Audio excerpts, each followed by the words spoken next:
नमस्कार दोस्तों, मेरी तरफ से आप सभी को लोहड़ी और मकर संक्रांति की हार्दिक शुभकामनाएं। मैं आज आपके सामने उपस्थित हुआ हूं एक नए वीडियो को लेकर। इस चीज का वीडियो मैंने पहला भी बनाया हुआ है। बात करते हैं हम नीति आयोग के रजिस्ट्रेशन की। नीति आयोग का रजिस्ट्रेशन हमें क्यों जरूरत होता है?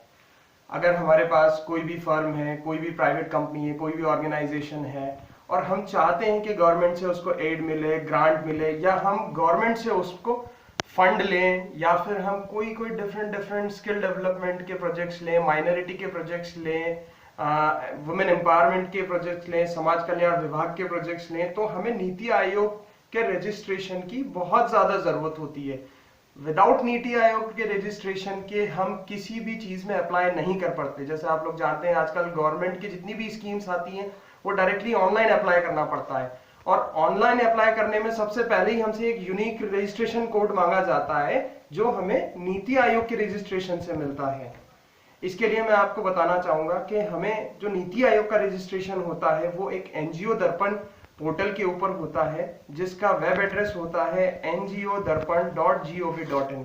हम इस वेब एड्रेस पर जाकर हम हमारे जो फर्म है, जो हमारे पास जो सोसाइटी है, इस चीज को हम वहां पर रजिस्टर करवा सकते हैं। रजिस्टर करवाने के लिए हमें कुछ चीजों की जरूरत पड़ती है। जैसे ही आप ngodarpan.gov.in पर क्लिक करेंगे, साइड में आपको आइकन दिखेगा जहां पर आपको लॉगिन या साइन अप करना होगा। सबसे पहले आप अपना एक यूजर क्रिएट करेंगे वहां हमें साइन अप करना रहेगा। साइन अप करने के लिए हमें हमारा नाम डालना पड़ेगा, नाम के साथ हमारा mobile number, pan card detail और ईमेल आईडी हम लोगों को वहां पर मेंशन करना पड़ेगा। जैसे ही आप ये चीजें डालकर उस पर सबमिट करेंगे तो आपके मोबाइल पर एक ओटीपी जनरेट होगा।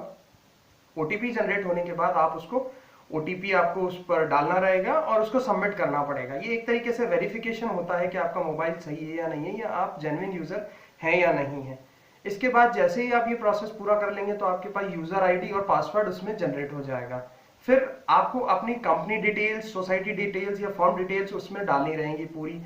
इसके अंदर आपको पहले से ही कुछ चीजें तैयारी करके रखना होता है, जैसे कि कुछ अटैचमेंट इसमें अपलोड किए जाते हैं।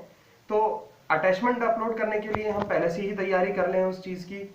अटैचमेंट हमें क्या क्या लगाने हैं उसके बारे में भी मैं आपको बता देता हूं कि हमें अटैचमेंट जो होता है कि जो भी हमारी कंपनी, फर्म या प्रोप्राइटरशिप जो भी है हमारे पास, तो उसका एक रजिस्ट्रेशन सर्टिफिकेट होता है गवर्नमेंट का। तो वो रजिस्ट्रेशन सर्टिफिकेट इस चीज में अपलोड होता है। तो सबसे पहले हम एक स्कैन कॉपी रजिस्ट्रेशन सर्टिफिकेट की हम रख लें। इसके अलावा हमारे पास ऑर्गेनाइजेशन का नाम, उसकी सारी डिटेल हमारे पास होनी चाहिए।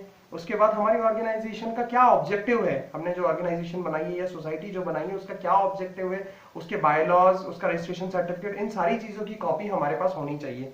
इसके बाद हमारे पास हमारी सोसाइटी या फर्म का पैन कार्ड भी होना चाहिए, उसकी भी एक कॉपी अलग से हम रखें ताकि हम अपलोड कर सकें।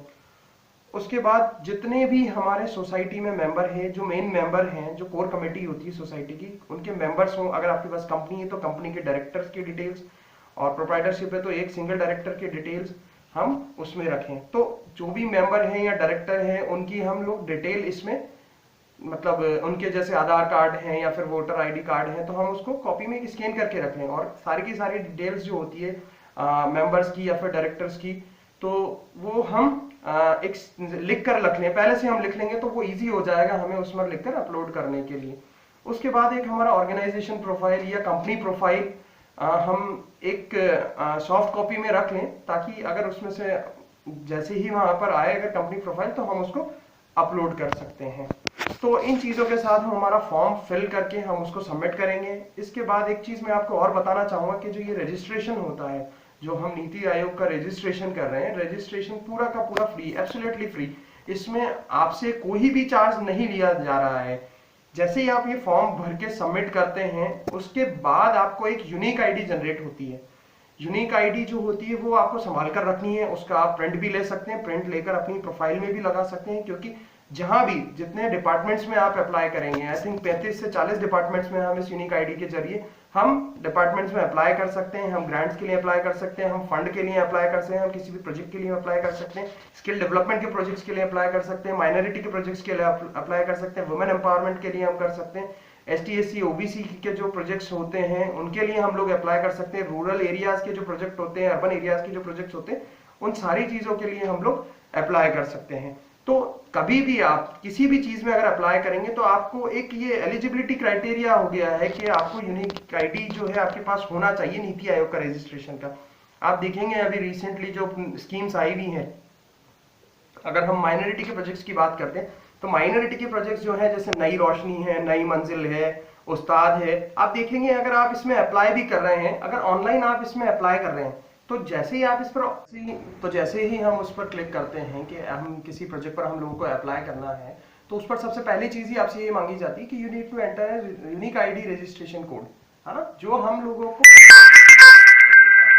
तो ये चीज़ें बहुत ज़्यादा ज़रूरी हैं। इसके स्क्रीनशॉट्स भी मैं आपके साथ शेयर कर रहा हूँ और एनजीओ दर्पण का लिंक आप डिस्क्रिप्शन में जाकर भी देख सकते हैं, वहाँ पर भी क्लिक कर सकते हैं और इससे रिलेटेड भी PDF फाइल्स जो भी हैं, जो भी स्क्रीनशॉट्स हैं इसके, जिससे आपको हेल्प मिल सकती है नीति आयोग के रजिस्ट्रेशन को फाइल करने के लिए, वो भी मैं इस डिस्क्रिप्शन टैब के अंदर रख रहा हूँ ताकि आप वहाँ से डायरेक्टली उन चीज़ों को डाउनलोड कर सकते हैं।